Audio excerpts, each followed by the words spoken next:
Demək, hər kəs salamlayıram. Əziz Diktator TV izləyiciləri.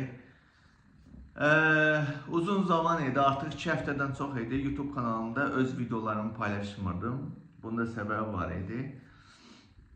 Ancaq xırda 1 dəqiqəlik videolar paylaşırdım. Səbəbi o idi ki, yeni evə köçdüm məcburiyyət qarşısında. Çünki Azərbaycan hakimiyyəti mənim köhnə evimi bilirdi, qaldığım şəhərin adresini bilirdi. Amma indi şükürlər olsun evimi də dəyişdim və buna görə həm də başım qarışıq idi. Çox başım İsveçrədə biraz fərqlidir. Ümumiyyətlə çox çətindir. Ev köçmək olsun. Köçdən sonra o köhnə evi təmizlik verməlisən. Xırda detalları hamısını diqqət edirlər. İndi təzə evdəyəm və bu gündən sonra yenə də başlayıram. Baxdım, bu bir neçə gündə, ümumiyyətlə bu 2 həftə ərzində çoxlu hadisələr baş verdi Azərbaycanda. Və onu da deyim ki, indi mən uzun zaman idi, yox idim, özüm videolar çəkib paylaşmırdım. Azərbaycan hakimiyyətində mənə qulağıma çatan söhbətlərə görə ki, güya yenə girib Mehribanın kabinetini döyüb, girib deyiblər ki, bəs Manafı susturduq, görürsünüz ki, neçə həftədir yoxdur, video çəkib paylaşmır, susturmuşuq, gətir pul ver. Yəni həmişə kimi də mənim adımdan kimlərsə pul alıb yiyir, dağıdır. Qoy alsınlar, dağıtsınlar. Yeni bir şeylə başlayacağım, özümə bir studiya quracağım. Otaqda yeni bir studiya quracağım özümə.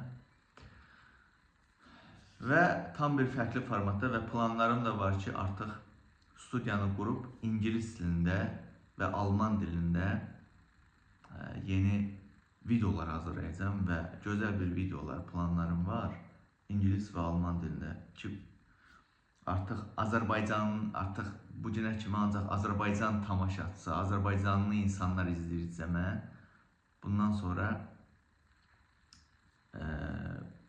İsveçrədən, Almaniyadan, Amerikadan, dünyanın hər yerindən olan insanlar Azərbaycan hakimiyyətini tanısınlar. Onları tanıtdırmağa çalışacağım.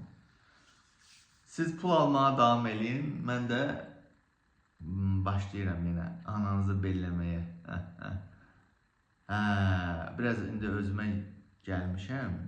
Bir-iki gündə özümə gəlmişəm. Başım çox evi daşınmaq, bu təzə evə köçmək, buranı şeyləmək falan filan.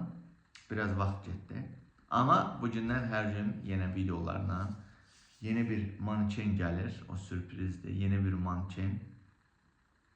Arxamda, yəni bu tərəfdə ya bu tərəfdə. Yəqin bu şkafı götürüb manken qoyacağım oraya. Yeni bir mankenlə. Ya da studiyanın, o otaqda studiyanı eləyəcəm. Orada mankenə oluşum. Gözəl bir şey fikirləşirəm. Belə. Bəyənin, paylaşın. Azərbaycan hakimiyyəti kiber cinayət edibdir. YouTube kanalım bugün Azərbaycanda izlənilmir. Bir çox internet provayderlərində mənim ümumiyyətlə YouTube kanalım tapılmır. Tapılmır, tapdırmağa kömək eləyərik də Azərbaycan hakimiyyəti. Hər cür şərəfsizlik elədiniz mənə qarşı. Elə bildiniz ki, susacam mı? Nə susma. Nəysə. Bunu deyirdim. Sadəcə bəzi narahat olan insanlar da var ki, haradasan, niyə özün video çəkmirsən, yoxsan YouTube'da falan filan. TikTok'u da soruşurlar ki, TikTok'a niyə gəlmirsən? TikTok'da ona görə gəlmirəm ki, bağlayırlar. Bilmirəm niyə bağlayırlar. Ona görə ki, TikTok'da bilirsiniz, orada insanlara qoşursan, TikTok üzərindən. TikTok'da kəşf et, baxış sayı fərqlidir. Və bu hakimiyyəti qıcıqlandırırdı. Görürsünüz, sıravi bir vətəndaş, bir mövzu açılırdı, sıravi bir vətəndaş qoşulurdu, öz fikrini deyirdi və artıq insanlar özlərinin gözünü açırdı, gerçəkləri çatdırırdı. Başlayırsınız, mənim deməyimə ehtiyac qalmırdı. Və bu narahat elədiyinə görə və mənim böyük bir güc olduğumu bəziləri indi hələ də qəbul eləmir ki, böyük bir gücəm mən.